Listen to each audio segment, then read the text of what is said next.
Hi everybody, it's Tracy Learn. And Peter Murray. Good morning, Tracy. Good morning, Peter. How are you today?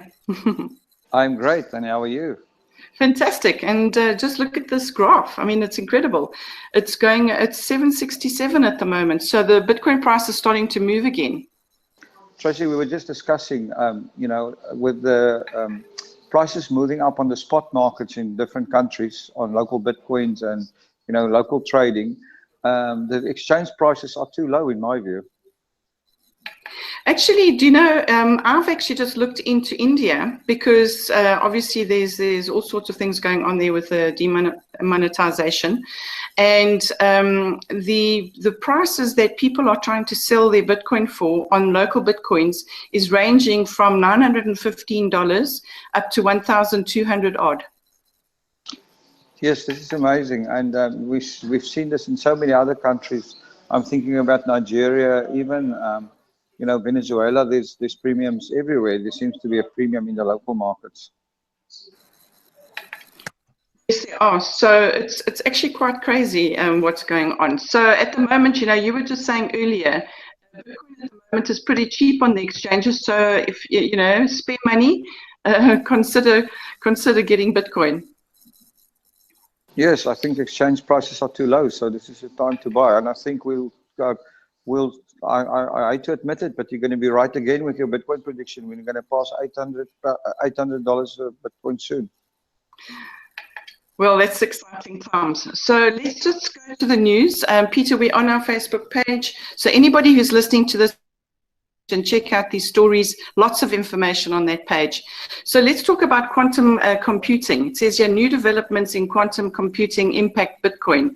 But saying that it might be actually closer than we thought. There's a whole series of new developed scientific methods happening at the moment.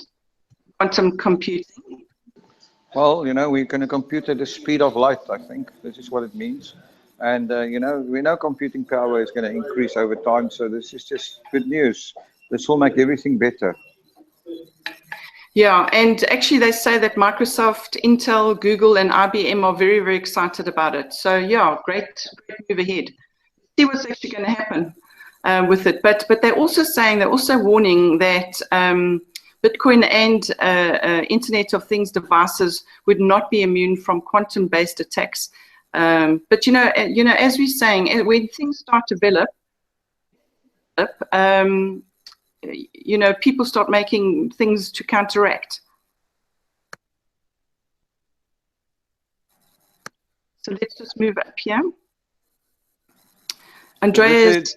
This is the thing, the hackers are going to get quantum processing power as well, which is going to be, so it's going to be this constant game between the hackers and the security guys to keep networks safe. And like we said, hacking and cybersecurity is the biggest threat to the new digital economy. Yes, I was actually listening to an interview yesterday on Fox News, and it was actually two people who've done this report on cybersecurity, and they've already spoken to Barack Obama, but obviously they're waiting for to get to see Donald Trump.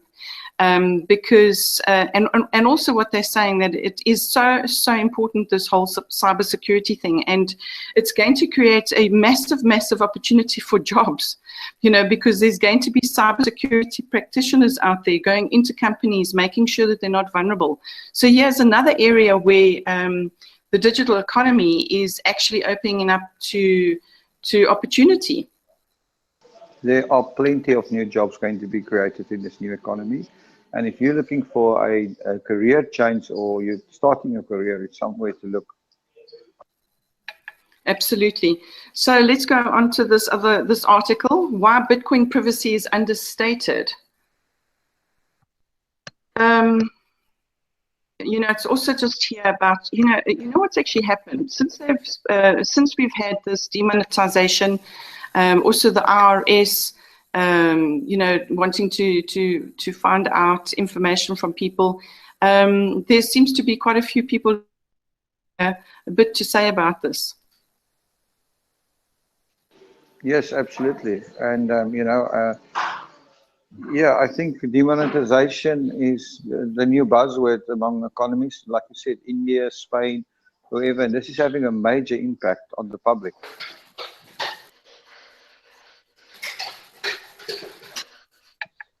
Yes, and yeah, so also they're saying here regulations against criminals fail to work all the time. You have to keep getting smarter, eh?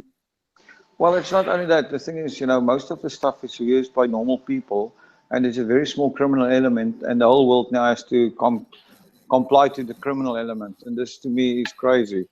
They're over-regulating and over-complicating things because a few people are misusing the system. This is this typical bureaucracy. They want to regulate the system because one or two people are misusing it. Yes, and here's an article, State of Illinois, no transmitters license needed for decentralized digital currencies. So they've actually issued a guidance document and, wanting to get feedback where the money transmitter license is needed to engage with selling your digital currency. So I'm not sure whether that's actually used, if that is just for exchanges or whether it's actually for you and I. I think it's going to be like anything else sensible, and they would actually regulate big businesses and not individuals. Yes, totally agreed there. Bitcoin trading volumes rise as Malaysia capital controls tighten. There just seems to be quite a move now in terms of capital flight and controls. And they're actually saying that tight regulations on money transfer and remittances. Well, there's more and more countries trying to, stop capital flight, and more people going to Bitcoin. And I think it's right. 2017 is going to be a stellar year for Bitcoin. And if you're not in yet, you better get in because this price is going to, it looks to me like this price is going to fly. Yeah, absolutely. So blockchain MG. So they're just really saying over here that there's a lot of blockchain applications that are happening, and we can further see development in India after this new partnership. But it's the same guys that are getting involved. IBM, Microsoft. Here's a new one coming into KPMG. So yeah, interesting. Yes, the big companies are all involved. The big tech companies are involved. The accounting firms are involved. So yeah, the question that you ask yourself is, why am I not involved? Absolutely, but it seems that in Mexico, people are getting involved because it says here, Bitcoin purchases in Mexico grow as Trump's planned remittance block nears. So I wonder what he's actually going to do. He wanted to stop remittances into India, into Mexico. I don't think he's going to be able to stop remittances. I think, this is all talk, but people are afraid, so they're going to make a plan. It's, again, good for the Bitcoin price, more Bitcoin adoption. Absolutely. And here I see Vietnam is getting into the fray. Vietnam may see virtual currency regulation soon. So yet another country that's starting to talk about regulation. Regulation of a domino effect. Every single country wants now all of a sudden to become a Bitcoin regulator. So it's going to be very, very interesting. Yeah, one of the things they're concerned about is the tax evasion and money laundering, et cetera, et cetera. But as you said, there's just a small percentage of people who are involved in illegal stuff, but yet it affects everybody else. The thing is, with any technology, if you think about email, people are using email for all kinds of stuff. Think about cars. How many crimes are committed by cars? Are you now going to ban cars on the roads? No. Criminals got into the car, they went and robbed the bank, and the old getaway car. Have you heard of that? So, they should rather focus on actually catching criminals rather than trying to stop technology. Yeah, absolutely. And Peter, here's another exciting one. You know, the Hyperledger project seems to be quite a successful project. They're doing a whole lot of pilots, and they've got more than 100 people on the project. And now the Chinese peer-to-peer lending platform has just joined the project. It seems to be growing. Yeah, the Hyperledger is an open source thing, and I think Hyperledger will, in the end, will outgrow the R3 blockchain and will be much more successful because it's more inclusive and less controlled by the banks. Yes, absolutely. And here's Trace Mayer is an entrepreneur, and he's been involved with Bitcoin for a long time. He wants Bitcoin to go dark in 2017, and he wants the price to spike, like we all do. Well, I want the price to go up, but I don't want Bitcoin to go dark. I don't know what he means by going dark. I see he wants to encrypt everything, but he's living in a fantasy world, in my view.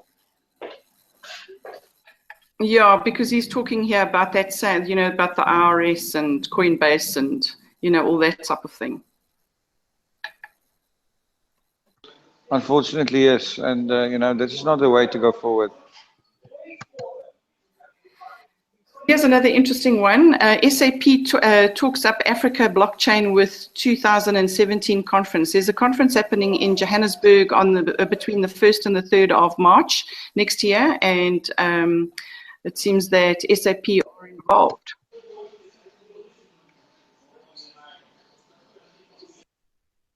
Just says, yeah, blockchain is a great way to see businesses rethink and reimagine how a business or industry operates. So that's actually exciting news because it's quite a progressive company. Very exciting news, and more and more acceptance for the blockchain from big companies, and more stuff happening. It's amazing. Absolutely. And here's BNY Mellon shakes up treasury unit for blockchain focus. They've got a new unit, innovation group, and they're investing in testing technologies. You know, I think every week we see somebody setting up a group and testing and innovating. Well, they're all trying to build their own blockchains. So we'll see how long this lasts, so until people really accept that we need to use the public blockchain and not build their own blockchains all the time. Totally agree with you, Peter. Let's have a look.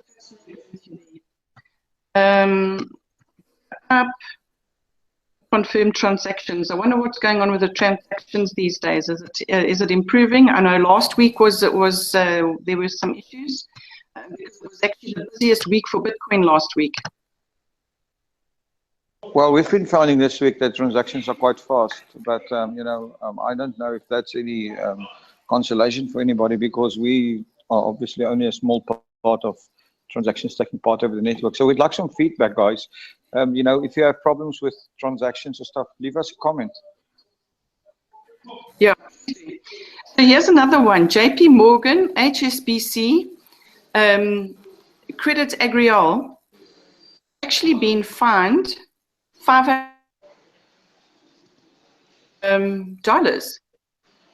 Actually rate fixing. Well, this rate fixing is an old story going on for years, and they've now been fined. So I think there were actually people jailed in London for this, if I remember correctly. Yeah, it's actually been going on for 5 years. Yeah. I remember there was traders that were jailed for a few years and stuff like this because of this. So not sure where this is leading us, but yeah. Okay, so Russia's controversial Bitcoin bill could see further delays. But you know what? Russia is definitely getting involved with blockchain as well as Bitcoin. Oh, yeah. I mean, definitely. So. The bill coming through. So, yeah, let's just, we'll wait to see that. So that's the news, Peter. There's a lot of action. And yeah, we're going to be looking at, what did I say? I said it was going to go to 795 by Friday. That was my prediction. So it's still got a long way to climb. Yeah, well, we'll see. It looks like you're going to be closer than me. I said 804. 804, yeah. I think that's what I said. I can't actually remember what I said anymore. Yes, you said 804, I remember. Mm-hmm. Okay, Peter, thanks very much, and we'll chat again tomorrow. Thank you very much, Tracy, and yeah, have a nice day, and we'll chat again tomorrow. Cheerio then.